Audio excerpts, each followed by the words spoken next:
visiting team instructions for Ocean View Little League.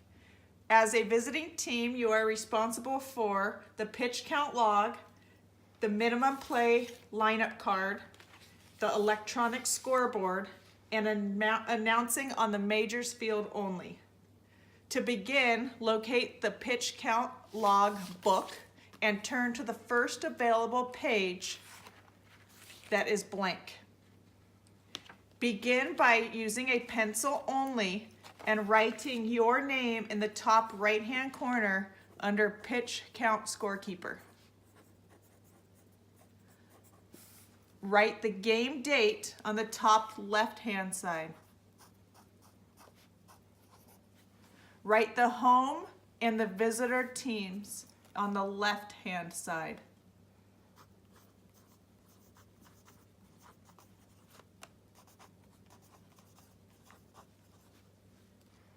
If the manager has not given you his lineup card at this point, please ask him for it.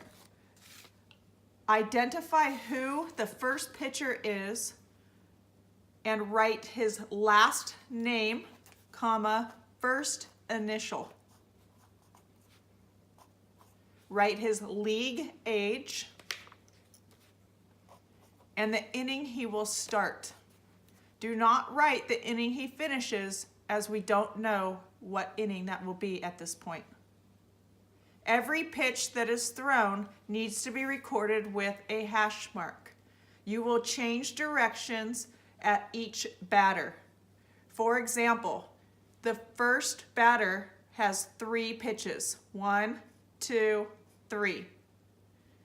The second batter has 4 pitches. Changing direction, 1, 2, 3, 4. We do not care if the batter gets a ball, a strike, or a hit. We are only recording the number of pitches that are thrown by the pitcher. The third batter is now going to have 6 pitches. 1, 2, 3, 4, 5, 6. The fourth batter is going to have 3 pitches. 1, 2, 3. There are now 3 outs in the inning. So you are going to check with your head scorekeeper and make sure you both have the same amount of pitches thrown for the inning for that player. If you agree, please circle the final pitch with a red pen. You will do the same thing for the other team. You will write down the player's last name, comma, first initial, league age, and the inning he starts. Record his pitches thrown, check with your scorekeeper to verify the number, and record with a red pen his final pitch.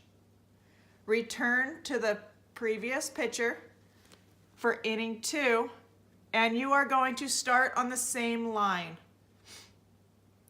For example, the first batter sees 4 pitches. Changing direction, you make 4 hash marks. The second batter has 5 pitches. The third batter has 3 pitches.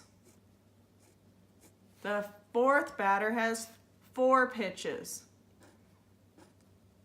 3 outs are made, so at this point you are verifying the pitch count with the lead scorekeeper. If you agree, please circle the last pitch thrown. If you do not agree and you have checked for mistakes on both ends, we are going to use the official pitch count of the home team scorekeeper. You may erase your final circle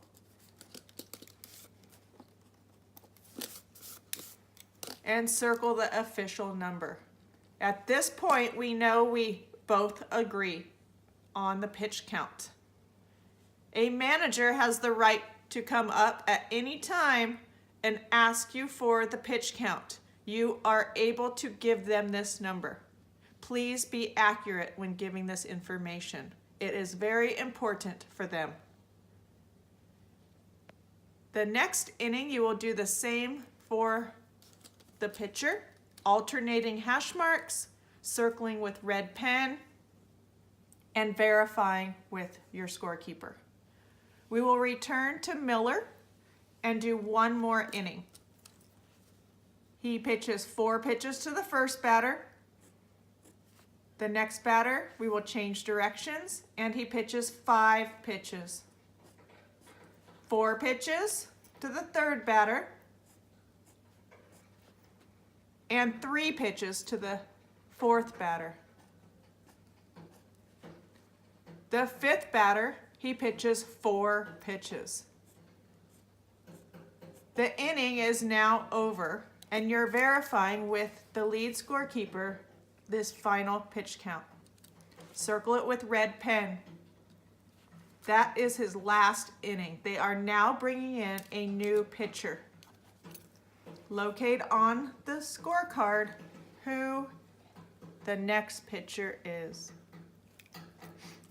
Write his last name, comma, first initial, league age. The first batter sees 4 pitches.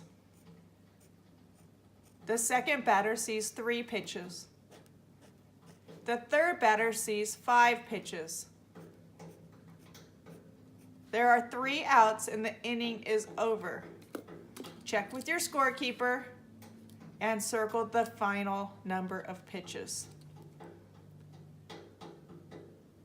If we look at Miller's pitch count, we are going to notice that he threw a total of 52 pitches, which would require him to have a 3 calendar day rest. However, his first pitch of the last batter was 49 pitches. That puts him in the blue section, which only requires 2 calendar days rest. We do not base their rest period on their last pitch thrown. We base their rest period on the first pitch of the last batter. That is why it is so important to alternate our hash marks when recording pitches. All rules for pitch count requirements are on this sheet of paper.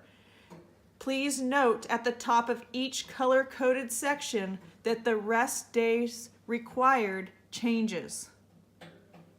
It is important for the safety of the players that we do not go over their minimum or maximum requirement. Also note above that there is a pitcher-catcher rule. A catcher cannot play the position of a catcher after he throws his 40th pitch of the game. This is a hard number and does not count for his first pitch of the last batter. Once he throws his 41st pitch, he cannot play in the catcher position. The same pitch recording strategies will be used for the entire game. At the completion of the game, this pitch count log will be signed by both managers. They can sign in ink anywhere on the page as long as they do not cover the markings. They may also take a picture of this log so that they can use it to plan for their future games.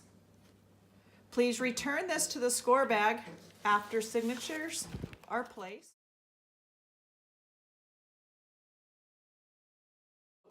That is in the scorekeeping bag for you to refer to throughout the game. It might be a good idea to leave these out and handy during the game as friendly reminders.